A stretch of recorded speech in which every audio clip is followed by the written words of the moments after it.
Hello. Hello. Now my eyes burning. So, Pluto has recently stationed retrograde. There's also the new moon lunar eclipse today, but I'm interested in Pluto. So, where is this? Is this on my ascendant? I think it is actually. Not like right on top of it, but I think it's like 2 degrees. Yeah, it's like 2 degrees away from my ascendant. I know Uranus retrograded 2.5 degrees on my ascendant last year when it retrograded. I was like, oh my gosh. But anyway, is Pluto trining my moon? It is. As it retrogrades, that trine is going to tighten. So I'm going to use the Prime Muse Tarot. I'm going to look before and after both death cards.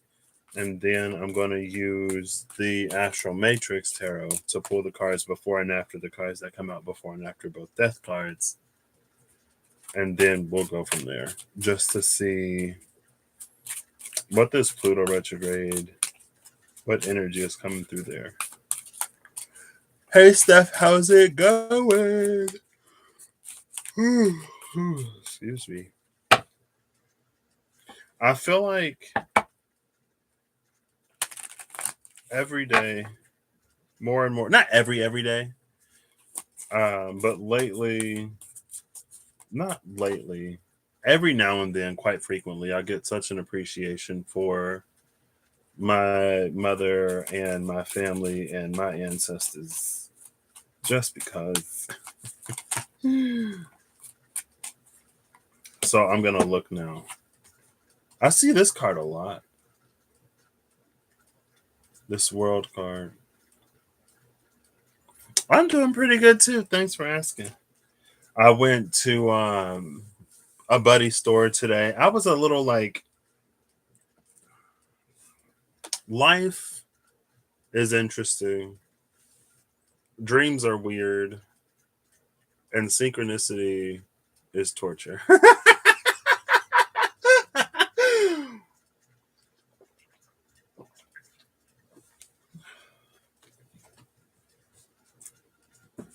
But I'm good. I had a good time. I had fun. So let's start. I'm going to pull from the bottom of the deck. The card at the bottom of the deck is the Wheel of Fortune. But it's been broken open. What?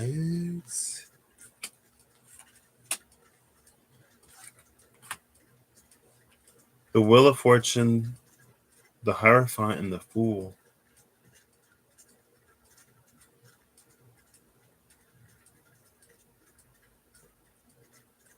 Well, I guess that's interesting. It's Hey Holly, how you doing? My dreams aren't crazy. Well,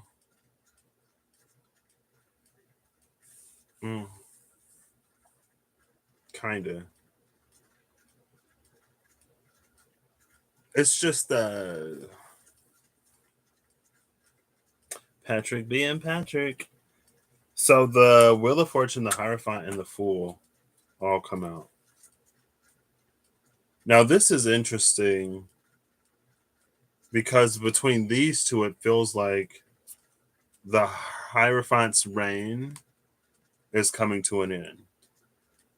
Meaning that it's like life is about to get a whole lot bigger than what this Hierophant has prepared us for. But with this Fool coming out after the Hierophant, after all of this, maybe there'll be a sense of liberation in that.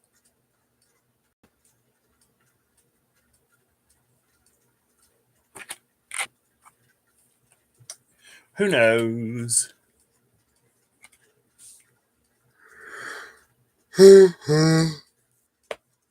Had Wolfman Jack on. See, I don't know what's happening, but synchronicity has been kind of wild, low key lately. And then I'm like, and the birds were doing that for days. For days, birds were like in the street when I was driving to work, and then they would just like run across the street. And then what was it? Friday, Thursday, they were like flying in front of me, like in front of my path when I was like when I drove into work, and then when I walked into work and when I came out. Friday, they were just like flying. I was like sitting at the picnic table, and they're just like flying around. I'm like, okay. I think I texted Russ. I was like, how do I get the birds to stop?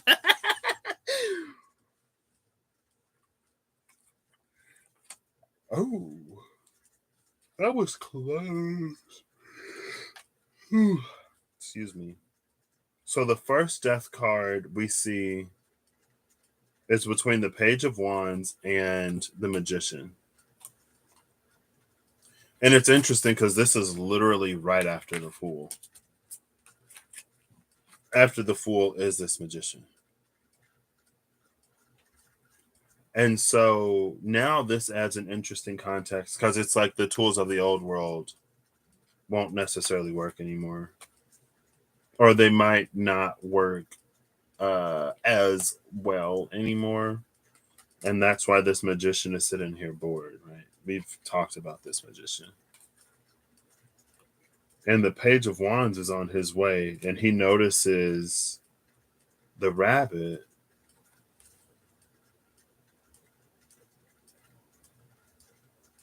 Now, I would typically associate the rabbit as being in the head of the magician, right? The magician pulls the rabbit out of his hat.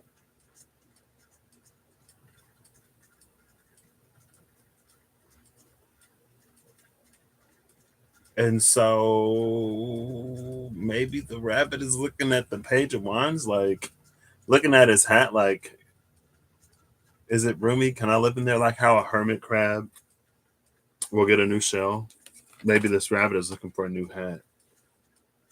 And so Page of Wands energy is going to be coming into the magician, which is interesting because in the Astral Matrix deck, the magician is actually holding the wand, just like this Page of Wands is. So that'll bridge us on this side. I don't know if that's what going up to the retrograde and then after.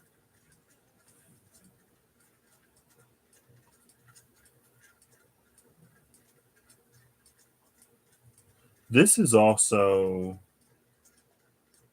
oh yeah, see, remember what I said about the magician's tools not being effective anymore? You can see them on the ground. The pentacle, the sword, the cup. The only one we don't see in the death card is the wand. Or the only one I'm not immediately seeing is the wand. And so the rabbit is following the wand to that Page of Wands.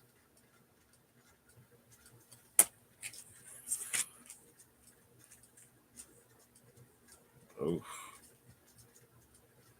That feels like despair. That is not cute.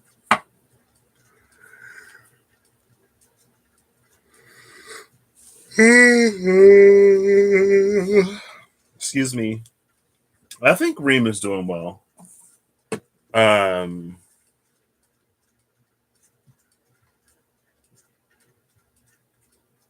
yeah, I think she's well. Did she?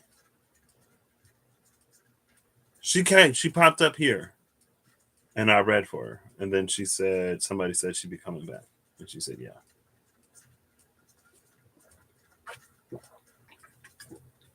My brain is like, but better. She's doing better. The car was yelling at you in the parking lot, and you're talking to him, and the lady walking. Looked like you were crazy.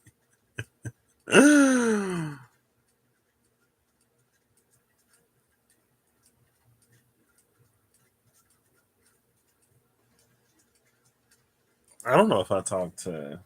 Do I? I don't know. At this point in my life, though, I don't know if I've ever cared if people thought I was crazy. I mean, I'll do stuff not blatantly sometimes, but life is more fun. But life is more fun.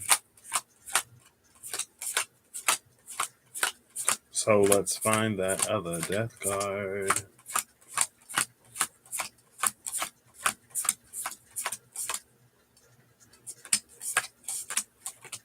There's a lot of cards in between these two.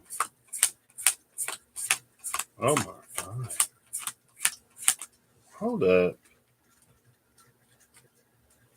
Look at this. This is interesting. So we have the King of Cups, the Queen of Wands, the Queen of Wands, and the King of Wands. So the King of Cups is looking at the Queen of Wands, but the Queen of Wands is looking at the Queen of Wands, and the Queen of Wands is looking at the sunflower and the cat statue, and then the King of Wands is looking at the Queen of Wands, but the Queen of Wands, both of these queens are basically facing each other.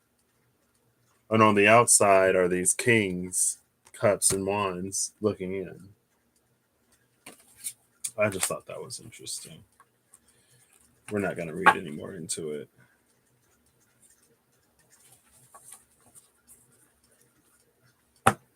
And then after that, second King of Wands is the other world card, followed by the Lovers. Am I literally going to have the entire deck?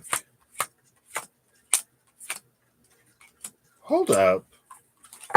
Hold up. Now I got to flip back through. Where's the second death card? The King of Swords are together too. After the. So it's the King of Cups and the Queen of Cups, but neither one of them are looking at each other after this Lovers card. And then the Queen of Cups and the King of Cups are looking in opposite directions. The King of Wands is by himself, which is interesting because King of Wands energy lately has been, or not lately, but King of Wands energy is coming into a space where it's interesting because it's like usually if we foresee a situation or if we see how a situation is playing out, we can see how it plays out without our involvement. But the King of Swords is taking a space where it's only because of our involvement that something comes to be. So if we get the vision of it, thinking that it's just going to happen in the King of Swords space, it doesn't, because it requires something from us. It requires input from us for it to come to pass. Now I got to look back through these. I got to retrograde through this deck to find the two justices are together too. I got to retrograde back through this deck to find the death card that I had to have overlooked because I went through the whole deck and I didn't see the second one. Oh, it's literally right here. Yeah. It's funny because I saw this title card and I was like, what if it came out with the title card? And it did.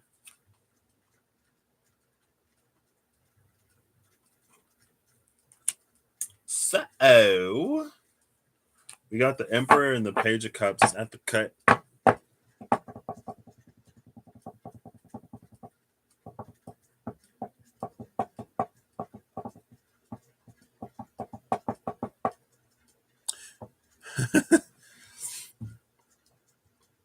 Maybe at the end, Steph. I want to get through this real quick so I can go to bed. The Page of Cups and the Emperor.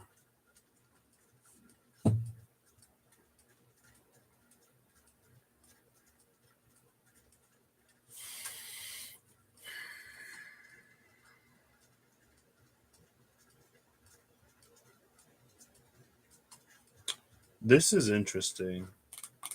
Because I retrograded back through the deck, it came out this way, where the King of Wands is looking at the body of what might be our magician friend.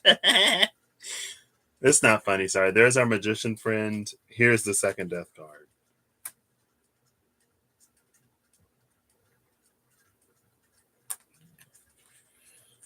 But so it comes out with the King of Wands looking at the person lying on the ground with the cup, the sword, and the Ace of Pentacles. Still no Ace of Wands. And the title card on the other side. If it would have come out the first way, it would have been this with the title card coming after and us not knowing what this King of Wands was looking at.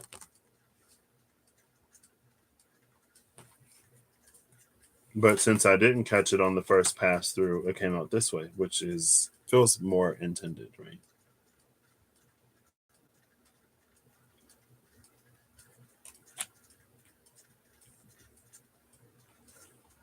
And it's interesting because death is coming for the magician.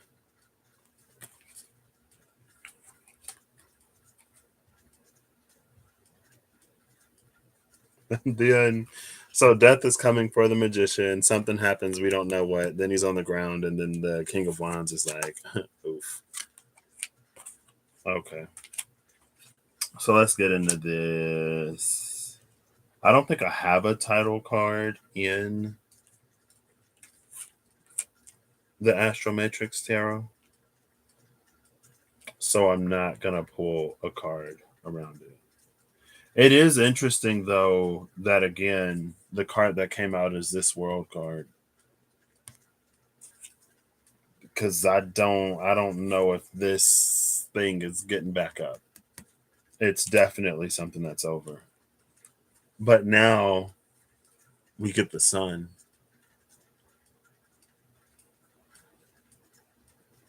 in this.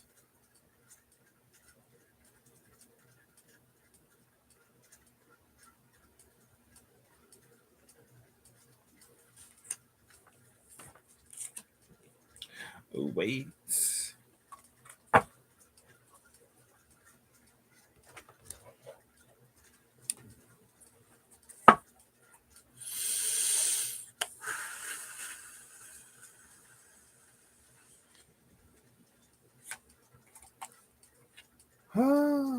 The Hanged One, the Seven of Pentacles,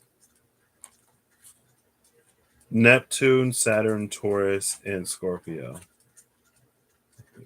Hanged One, Seven of Pentacles, and Death are at the bottom of the deck. So around Death is the Moon and the Seven of Pentacles.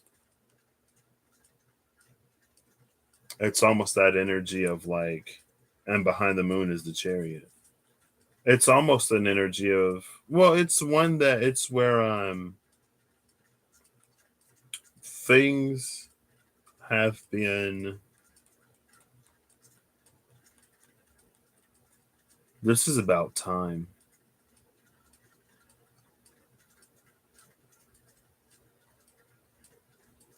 But he still has sand left in the hourglass. Like barely. I don't know if it'll show up. But yeah, you can kind of see it. There's like, yeah, come through, camera. Focus. You see that? There's like barely sand in the hourglass.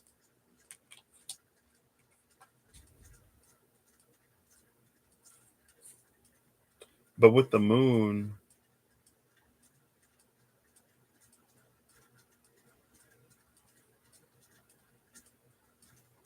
it's like, I like this Seven of Pentacles because this is the least sit and watch and wait Seven of Pentacles that I can remember, that I can actively recall. And so it's like something was planted and we didn't know about it because of the moon here. Or it speaks to a more subconscious element.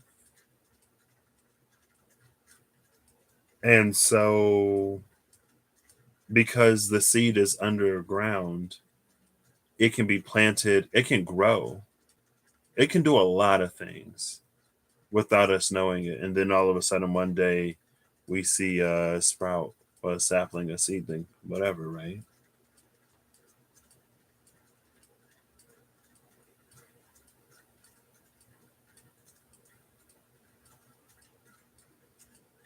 Interesting. But if we're talking about a Pluto return, if we're talking about a Pluto retrograde, it also kind of sort of makes sense for everything that maybe it was in the time that it was direct. And as it retrogrades back through these few degrees, we're going to start seeing different things pop up from that time. Or it's going to retrograde. And then in the space of that retrograde, we're going to be planting the seeds for things. And when it comes back direct, then those things are going to pop up. But it's like planting seeds, and we didn't even know that we were planting seeds. Who am I looking for? The Page of Wands. I'm going to do it in the order they came out. So I'm going to go back and forth. First is the Page of Wands. Oh, look, here's the Page of Wands right here. Page of Wands is with the Three of Wands and the King of Pentacles. So I'm going to put the Page of Wands back, and I'm going to pull these two out. And then I'm going to keep going for the Magician, because I don't think I've seen it yet. The Magician is in between the Three of Cups and the Lovers. See, the Magician in this deck holds the wand. And that's what the Rabbit is following. That's the only suit or element that's missing in the Death card.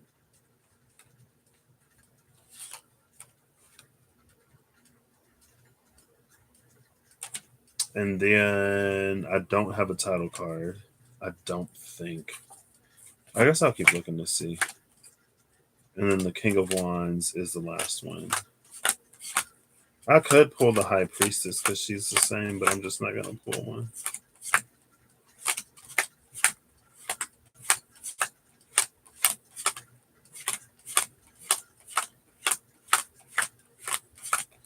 I guess I'll just go to the end and then turn around for the King of Wands.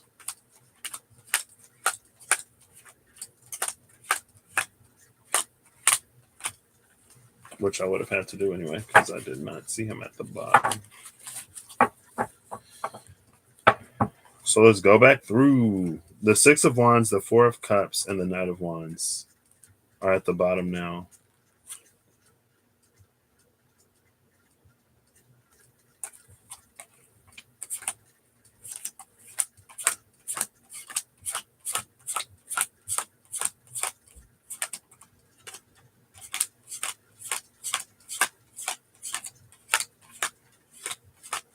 King of Wands, where are you?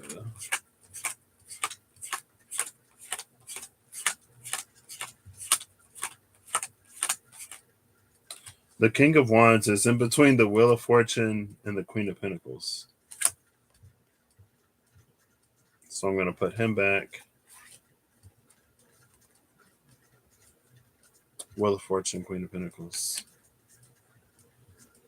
That's interesting because Queen of Pentacles could be a Keres energy.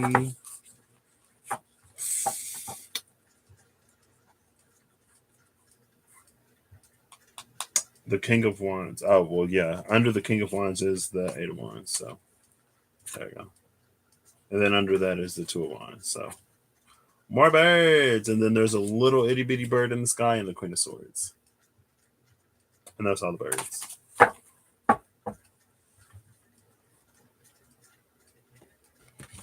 Okay.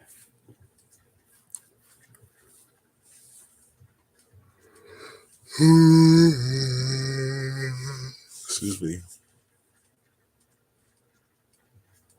Oh, that's so gorgeous stuff. It was kind of them to do that. The Page of Wands is with the Three of Wands. Interesting. Okay.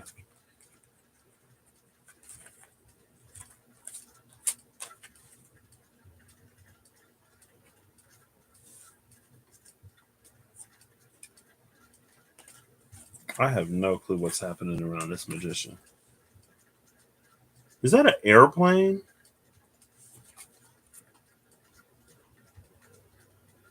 I think that's an airplane.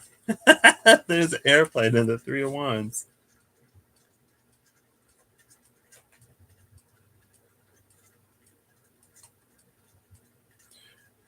So the King of Wands and the King of Pentacles and the Three of Wands are kind of looking at each other.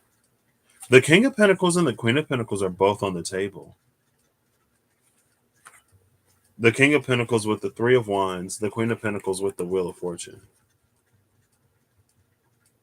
Both the Three of Wands and the Wheel of Fortune have outside sort of energy. Outside in a way of like, because with the Three of Wands, it's typically waiting for a ship to come in or waiting for something to come in to carry you somewhere else. And with the Wheel of Fortune, as the wheel turns, it also brings in, it has an opportunity to bring in a completely different experience. Now, there's something very expansive about this energy where it's like it's grounded in the King of Pentacles and it extends outward with the Three of Wands. So it's like expanding one's domain in a way. And then if we add the wand from the Page of Wands, it feels like it's like the pursuit of,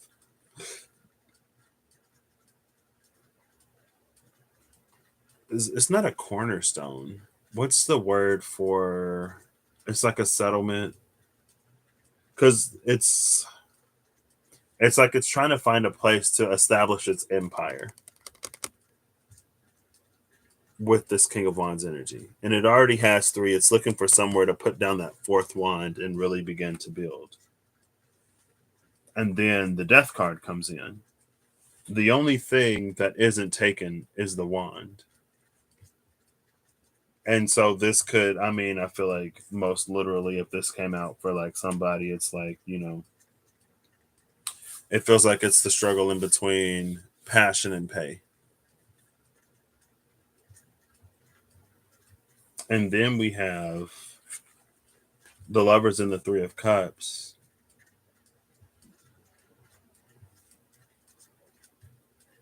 Clarifying this Magician.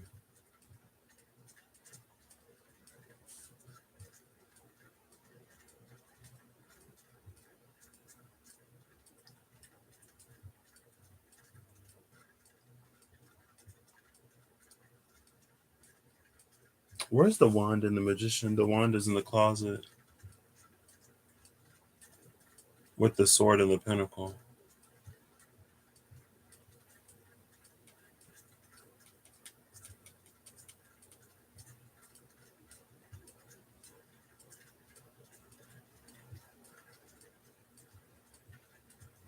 I feel like there's something.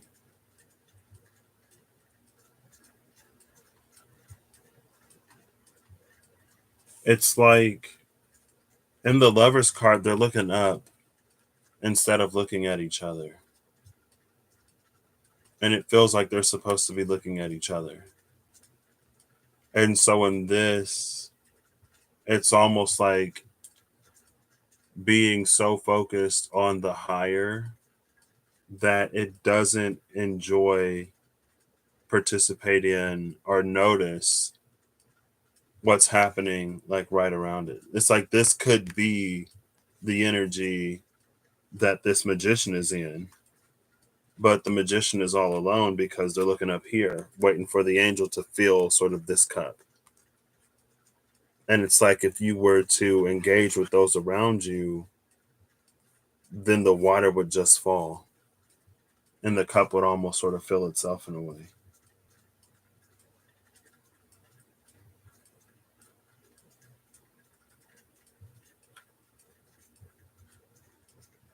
So this is like a really isolated sort of energy.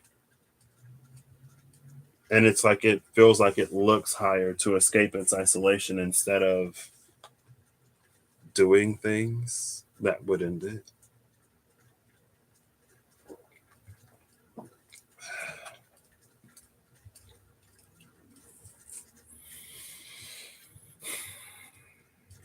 And what I like about the title card is that, again, this is the card we have in between these two death sort of cycles.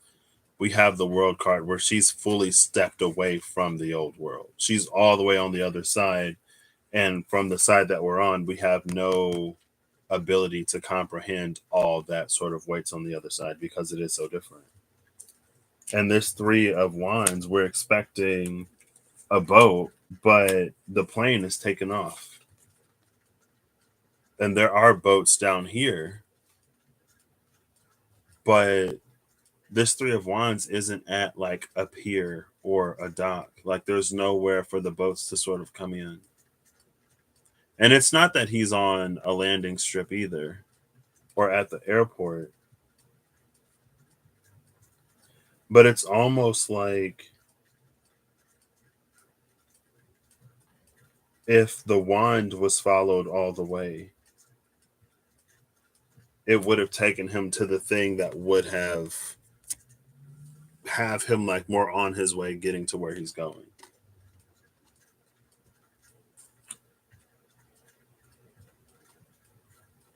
And so this wand has to be more than just passion. The wand, the fire, the soul. And there's something about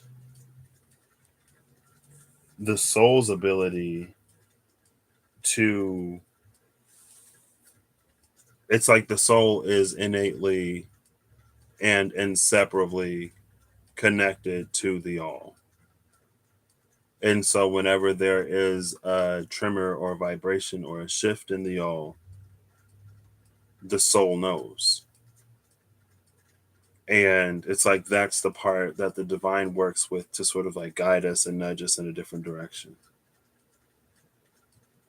But it's almost like with that King of Pentacles energy, it's like we were only looking to follow that guidance and direction when it got us in the direction that we wanted to go. Or if it got us closer to what we thought we wanted. And if it didn't, then we ignored it. It's like we looked, it's almost like we were too specific in what we asked for, what we looked for, and too dismissive of everything that was outside of that. And so then what happens is without following that guidance, we end up remaining in a place. We end up remaining in that place when death comes. And when death comes, things die. That's why we were told to move.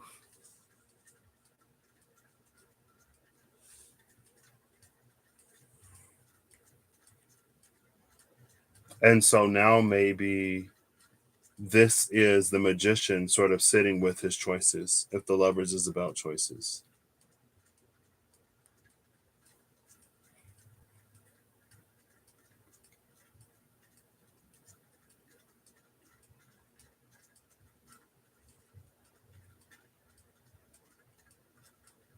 They say that misery loves company.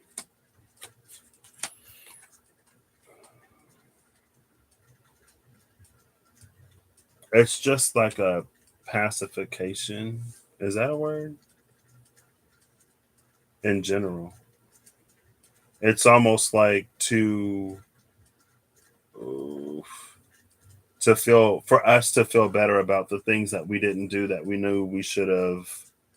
We find others to sort of commiserate with. And we remain in that energy of commiseration instead of ever really doing the thing or ever really starting to do the things that we felt were for us to do.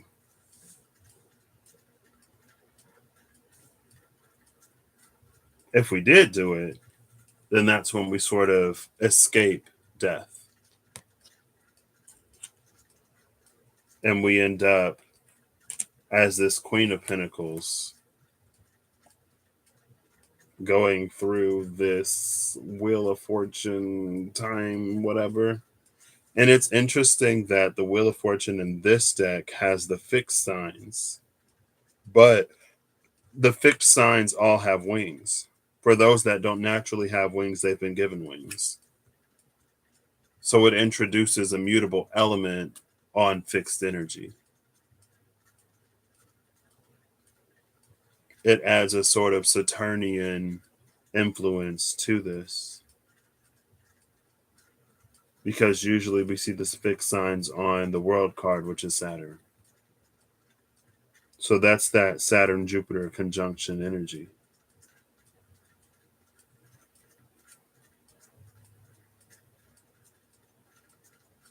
Oh, snap. Look at who we have here. ECD. Right there, the little skeleton. And who we got laying down there? Maybe they got up.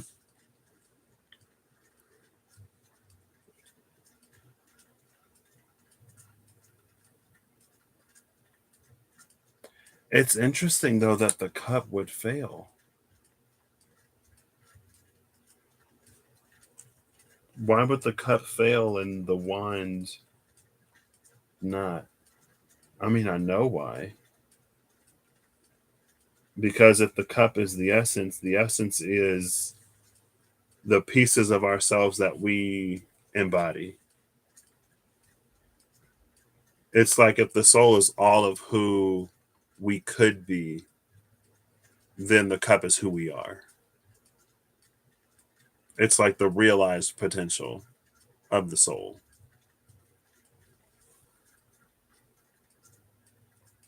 And so it's like, because of that, it was an energy that was beyond us. It was beyond who we were, which is why we were nudged to, called to, pulled in the direction of more, pulled in the direction of healing, pulled in the direction of growth, pulled in the direction of what was uncomfortable. And that, it feels like that plays back on the energy of the seeds that were planted under moonlight. That after that second death card, we come into a Seven of Pentacles, they start to sprout. They start to, even some of them were like bearing fruit, and it seemed like were just like not too long to the surface. But the one thing about this Pluto transit is that by the end of it, all will come to light. It's like we'll see it, but hindsight is 2020. So that's not surprising, right? How easy is it for us to get an intuitive hit to do something, and we do it or we don't do it, and then time passes and something happens, and we're like, oh, see, that's why I got that. Because if I would have did this, then blah blah blah blah blah blah blah. But we can only see it after it happens. We can't see it in the moment, which is the gift of intuition, which is the gift of that pool, to sort of position us so that when things unfold and when time moves forward, because that was in the hourglass, right? That could be us thinking we have more time than we actually have. And so I'm going to take this one to heart, and I'm going to jump on the stuff that I was feeling led to do, that I was like, oh, well, I got time. And as soon as I was thinking I got time, I was like, no, I mean, I do, but I don't. I don't, in the sense of like, it's about getting the ball rolling. Because if I procrastinate anymore, I'm going to have to do everything at the last minute rather than doing things partially, a little bit here, a little bit there.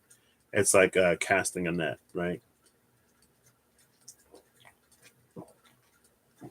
Putting the intention out there. And also,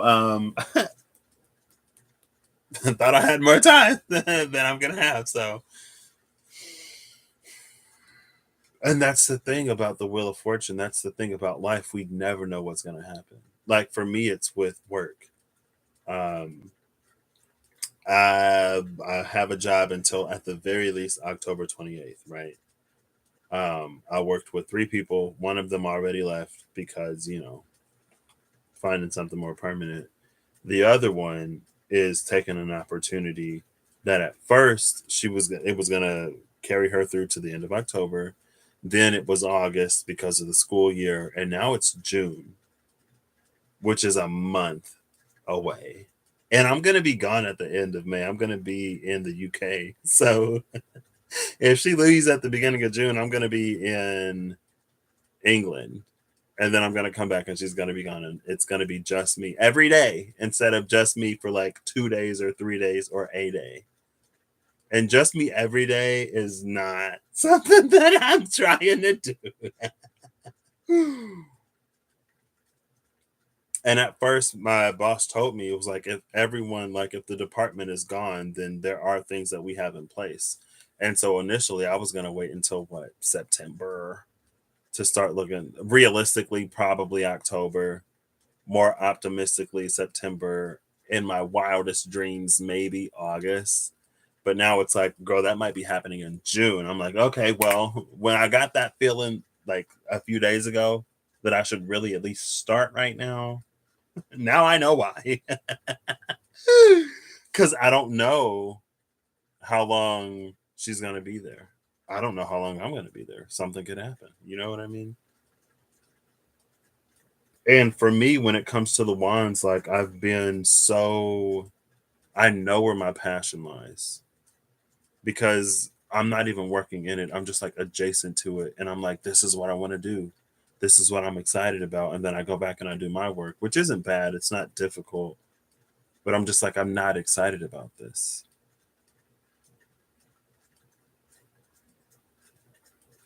And so let me choose, looking at this, to follow that because when Pluto goes direct, I think Pluto stations direct around the time that, uh, like the end of October. I think I could be wrong. I could be very wrong. Pluto stations direct at the beginning of October. So a few weeks before I would have had to have been looking for another job anyway, potentially. Pluto would have gone direct. So let me definitely take this as an opportunity to follow my own intuition. And for me, I just like know that everything that I've experienced, especially since the beginning of the year, with being more capable than I thought I was, or than I thought I would be, with facing all of the challenges, with needing to like come into my voice and needing to like be brave and more like extroverted and to connect more with people. Um, it's probably going to be like if I could do all of that and I didn't know I could or I didn't feel I could, I thought I was still where I was in the past where that wasn't possible for me. I'm probably going to have to step and or leap, and it's going to be one of those like, well, look at what I've already done. I honestly don't know what I'm capable of because I've never been in a position to try to realize any of my potential. For the majority of my life, I was fortunate enough to be able to just like do near bare minimum and just like coast, you know? I was fortunate enough to do bare minimum. Well, when some of those bare minimum lows hit, I don't know if I'd necessarily call that fortunate. But like, not only have my capabilities changed because of medical intervention, they've also changed because of my own intervention. Right. And that's what happens as we live life, as we acquire new skills or as we experience new things, we sort of like become more well rounded. We flesh things out. We add more meat and more substance to parts of ourselves that maybe we're lacking because of opportunities that we just didn't have to sort of build and flex and exercise those muscles, right? And as we do all of that, we become capable of more and more and more, and we get the more, but the more requires more.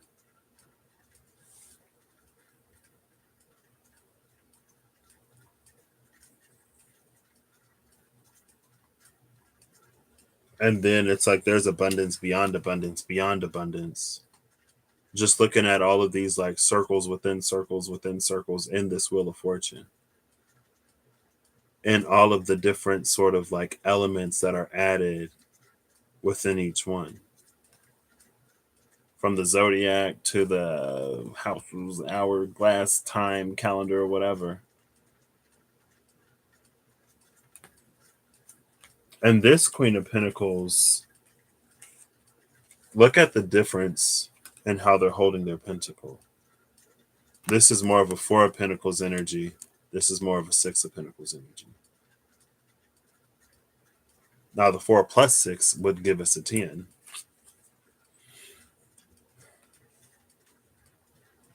And then, so with all that being said, the King of Wands looking at death is that when because we start with the Page of Wands. It was the Page of Wands on the other side, right?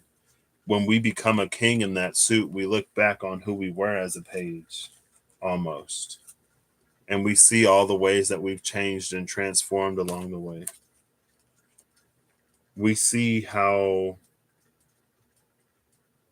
it's like our very concepts of abundance with the pentacle, of emotional sort of fulfillment and connection with the cup, and just our outlook on life and the machinations of it have completely changed.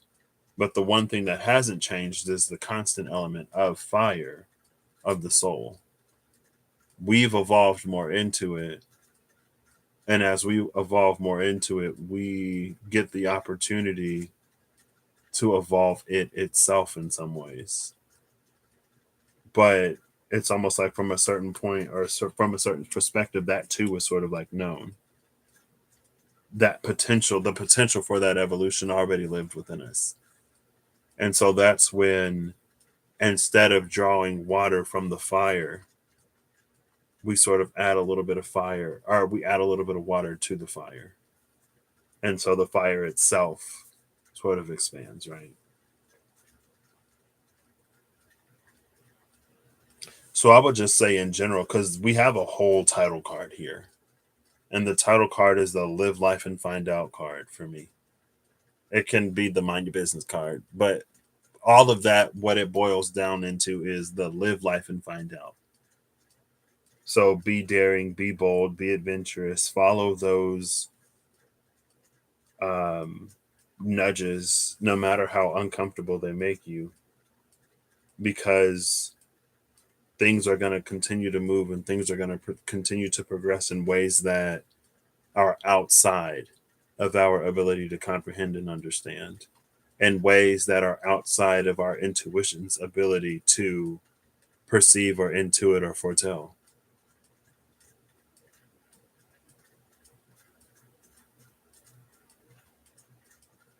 But our intuition can kind of sort of give us a general sense of navigation when it can't tell us exactly what.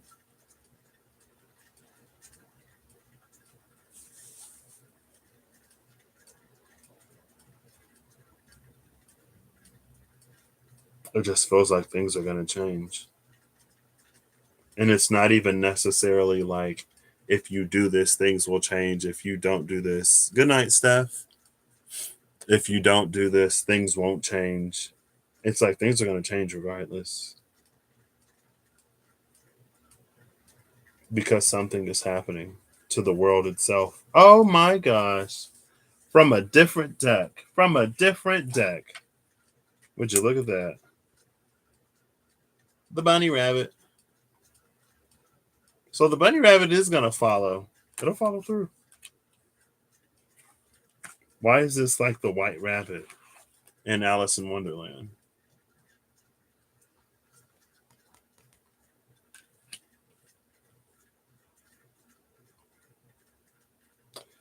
But again, in this Wheel of Fortune, it's interesting that we have this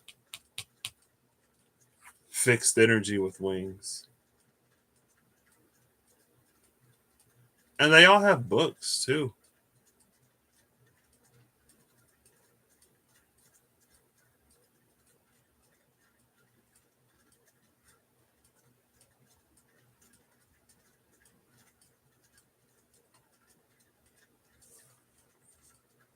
And it's funny because it's like the angel is the only one that's sort of almost revealing what's in its book because it's like face down. But the other three books are up.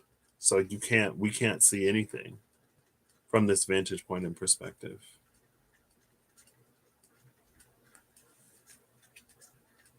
And with that fixed energy, it feels like there is a thread of something that remains.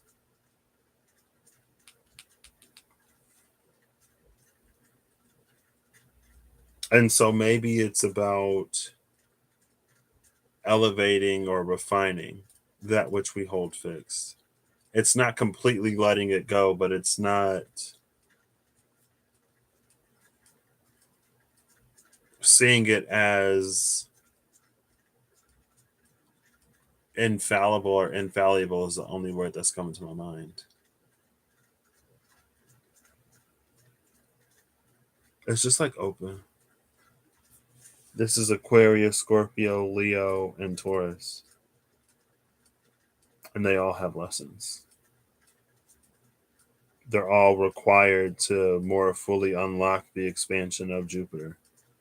But that's the softening of Saturn in the Saturn Jupiter conjunction in Aquarius. And it's also the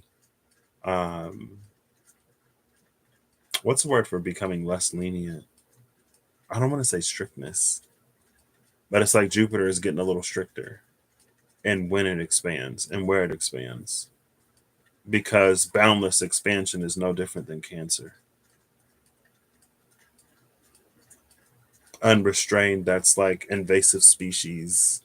That's when you get, it's like it throws the environment out of balance when it just happens with no restriction or with no proportionate increases. If everything increased, then that'd be a different story because then the proportion would be maintained. But at this rate, it's disproportionate with only Aquarius's book sort of being sort of down and the other three still being held. They're not even looking at their books. They ain't even looking in them. Stern. Yeah, I like that. A more stern Jupiter and a more relaxed Saturn.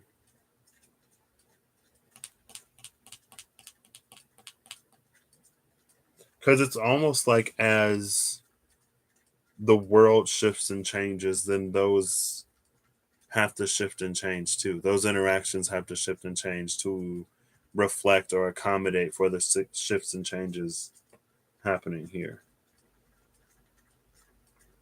Which is again why it feels like there may be a growing energy of disconnection, or why the gap might be getting larger and larger and larger as we come more and more and more into new, or as we get closer and closer and closer to the new, then the old makes less and less and less sense. It resonates less for it's like it might not resonate less from our perspective in our own personal lives, but it might resonate less and less and less for the overarching, the overall shift and movement. And so it feels like a diminishing returns energy.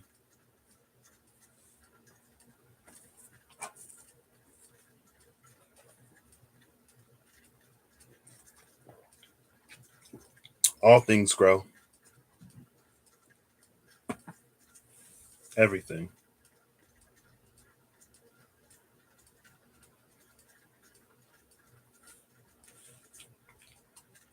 So that was that, I guess.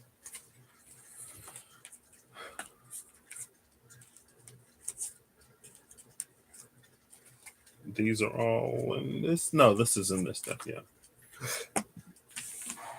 Interesting.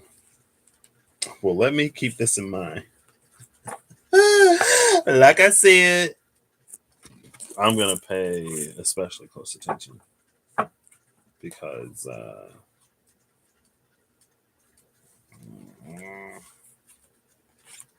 I was already getting that feeling. It's like I don't want to wait. I don't want to procrastinate. People are like, oh, Patrick, what are you doing? I'm like, oh, usually I like go with the flow. So I'm hoping an opportunity will just come up or whatever. But something in me was like, start looking. And then my coworker got off the call and she was like, I might be going as soon as June. And I'm like, oh, girl, because if you leave, I don't know if I'm trying to be here by myself. So. And also, too, it's just like,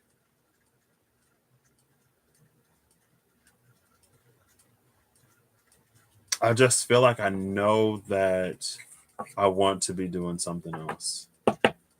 And the longer I continue to not do it, the more I'm like, I'd rather be doing the other thing. So, plus, there are other aspects of an experience that I would like to bring into my life. And so, um, I'm going to try to incorporate those as well, like working remote, for example. It's something that I want to do, but also since I've gotten so close to my coworkers and just like knowing that more often than not, my coworkers are people that I enjoy spending time with. I want to maybe do one of those like in and out types of things, like a few days in, a few days out, or like work in with an opportunity to work remote. Because in that way, if I want to utilize that flexibility to do whatever, I'd have that option. So it's almost like with Uranus and Neptune, with Neptune and Jupiter and everything else conjuncting in Pisces, it's almost like you can't dream big enough. But with Pluto in Capricorn now retrograding in that sextile, and the South Node or the North Node, sorry, in Taurus, kind of on the other side of that sextile, it's like it's gonna require something to get there. And while Taurus can be, the bull grazing in the yard, it can also be extremely focused and extremely determined. And when Taurus has its eyes set on something, it will go through any obstacle to get there. And surprise, surprise, some mother freaking prize. Look at the one card that decided to flip over in this deck is. It's her again. We see her every time. The bottom of the deck is the Page of Cups. That's like, oh no, my cup is empty. Because the fish them fell out. Maybe that's like the age of Pisces is coming to a close. The age of Aquarius is coming into focus. But I think sometimes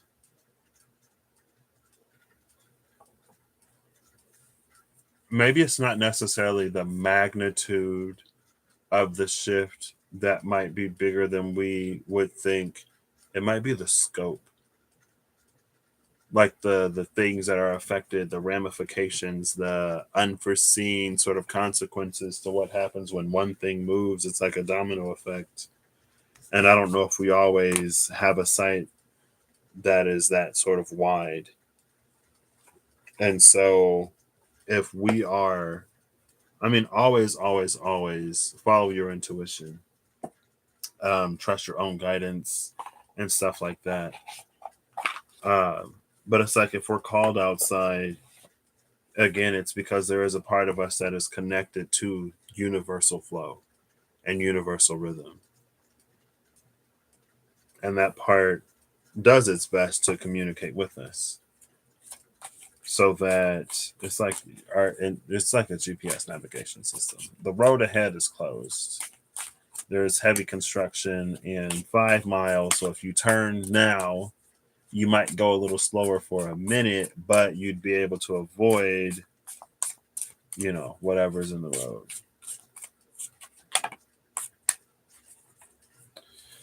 We got the Devil and the Three of Wands. But the Three of Wands is like, is it too late to catch that plane? Because I don't want to go back there. Bottom of the deck is the Empress. with this big old moth-looking butterfly, the peacock fan, the pregnant belly, a whole bunch of water. Oh, there's some butterflies around here too.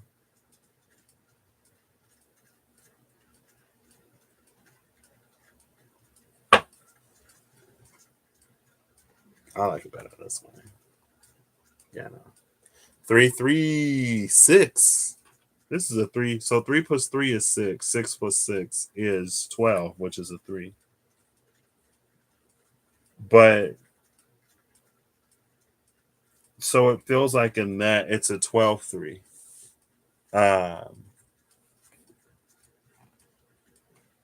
Oh, thanks, Holly. I appreciate that.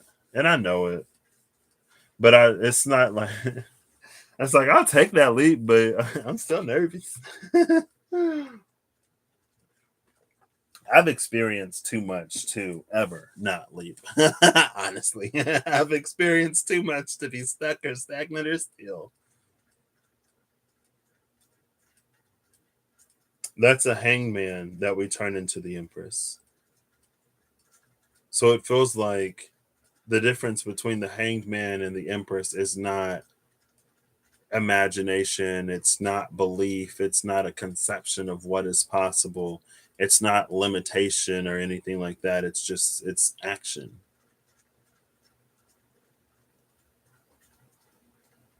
And the Empress does action in a nurturing way, meaning that it's like the Empress does action in a way that like sets things up, like plants the seed, waters the seed, nourishes the seed. So it isn't anything that's necessarily like Aries Emperor energy where it all has to be sort of done at once. Empress energy feels a lot more gradual in it, which is nicely paced for the hanged man, for the hanged one, right?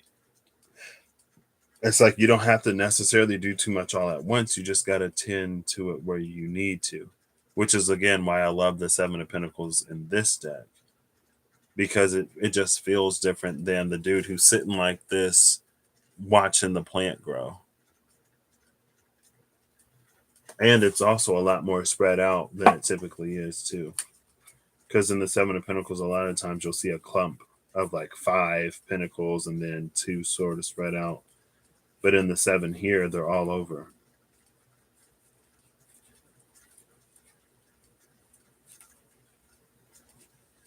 Here she is.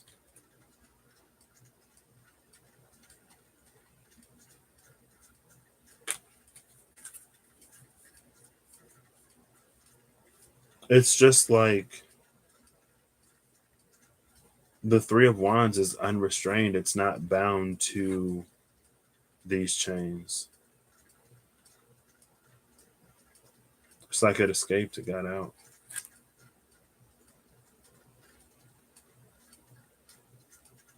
It can dream bigger, it can see farther. It's just like its concept of what is possible is just like sky's literally the limit. Look at airplanes, you know. Go back to a time where we only had boats or where water travel was our primary means of transport and try to conceptualize an airplane. It completely changed the world. It completely opened up the world in a whole new way because our limitations changed. What was possible changed, and our way of navigating changed as well. Who's to say that that won't happen again? I don't know. But yeah, let's put a retrograde. And it does make me think, I guess I'll do it. As this deck is, I'm going to pull before and after Hades. And last time I used these cards, it was the Morrigan and Lilith with no Hades at the end.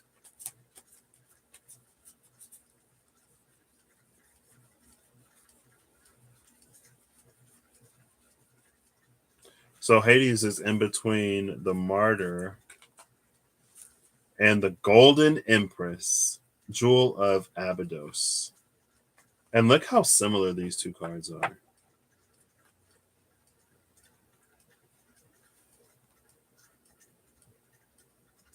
It feels like the martyr is the Golden Empress.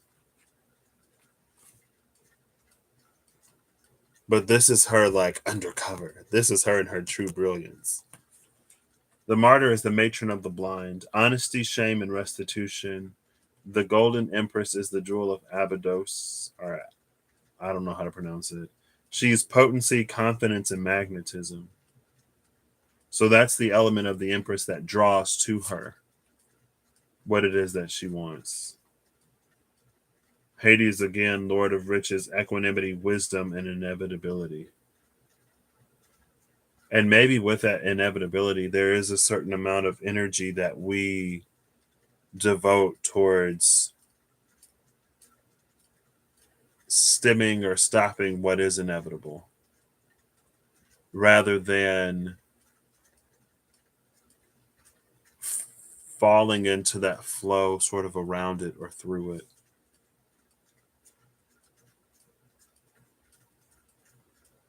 I'm just loving this like Empress energy, you know? The martyr of the blind again. Well, I guess in this context, she just sort of speaks of the things that we can't see. The matron of the blind, sorry. She speaks of the things that we can't see.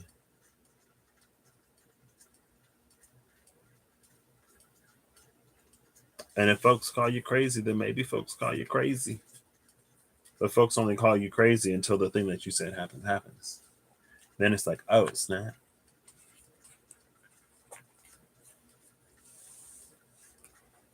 I'll read the Golden Empress because I'm intrigued by her. She was in, it looked like she was in the domain of Duat from the symbol. And she is the domain of Duat. The domain of Duat is the center of secrets, ritual, and mystery. In its temple and desert monuments, the true nature of being, reality, and creation are hidden, unlocked only through adherence to its rites and rituals. To dwell in Duat is to face the realities most hide from most thoroughly. How well do you know yourself, your desires, and whether your heart and intentions are pure? For in Duat, these will surely be judged. Again, pulling off the energy of the mysteries with the subtle. But not only that, it's the part where it says to dwell in Duat is to face the realities most hide from most thoroughly. And again, that's the idea of like that came out in the earlier one. I think it was around the magician.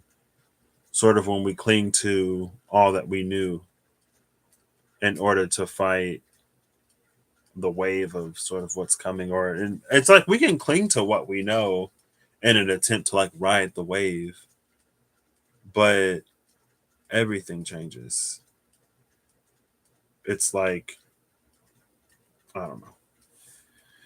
Golden Empress, Jewel of Abydos. Once mortal, upon death, the Golden Empress demanded and won audience with the gods of Duat, bypassing the trials entirely. Charismatic and confident, she made her case for her service in life as a queen and as the embodiment and representative of the gods in the world, and the glory and worship that she brought to the keepers of Duat in life. Swayed, they created her a demigoddess, and she gathered her own empire of loyal followers to add to the power of the pantheon. The Golden Empress embodies sheer confidence and potency, to think on all that we have accomplished and present your best self, particularly when addressing those in positions of authority.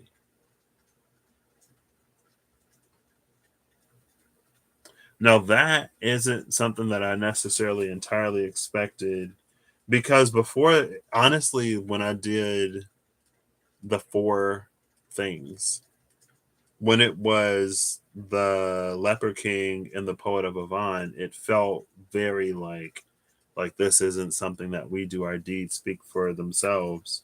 The choices and decisions that we make align and realign us to things as they align and realign. But with the Golden Empress, she is making the argument herself. In a very, it's not like they're not empty claims. She's not up here saying I did this and I did that because she's in the domain of Duat, where they weigh the purity of the heart and intentions. It's Egyptian. It's coded Egyptian in here. And so you got, Mayat weighing the heart on the scale of Anubis. There are no lies. Like, you can't embellish here. And they're like, you know what, girl, you're right. Made her a demigoddess, and she brought her own empire to add to the power. So there's something that she adds to that as well. Interesting. Okay. Thank you, Holly and Steph, for being here. Sorry I wasn't super attentive today. Is that Q Amelia Earhart? She just disappeared one day. I hope you all have a good whenever you see this. I hope you're acting in alignment to make all that you wish to experience your reality. And wherever I guess I hope today, again, especially for you, the ability to discern your intuition from your paranoia, from your fear, from your trauma, and from your pattern. Because sometimes we get used to things happening and occurring in a certain way, and the pattern speaks to us. Now, if everything were more consistent, then the pattern and the intuition would be probably saying the same thing. But with everything being in flux, who's to say? So, have a great night, Holly, and I'll catch you, the rest of you, whenever I see you. It looks like this Pluto transit. Well, I think, again, it feels like there is a steady stream of like guidance through the transit. And it feels very sort of like incremental in what we do. And so as we do what we're led to do consistently, we make more headway and progress, and we get a lot sort of further faster than we think, to the point where maybe if we look back or in hindsight, it might look like a leap. But in the moment, it was a series of choices and decisions, as it always is a series of choices and decisions. Expediency isn't the word. It's just, I don't know. It's like, it's that Seven of Pentacles Empress energy. It's nurtured and cared for along the way. And so it continues to grow. It grows as we grow. It always grows as we grow. Either it grows more into decay under neglect, or it grows more into abundance and stability and, I guess, stability. It's like a sturdy plant, one that isn't wilted and dried out, right? So I don't know. Take it as it resonates. If it resonates, when it resonates, and if it don't, then don't.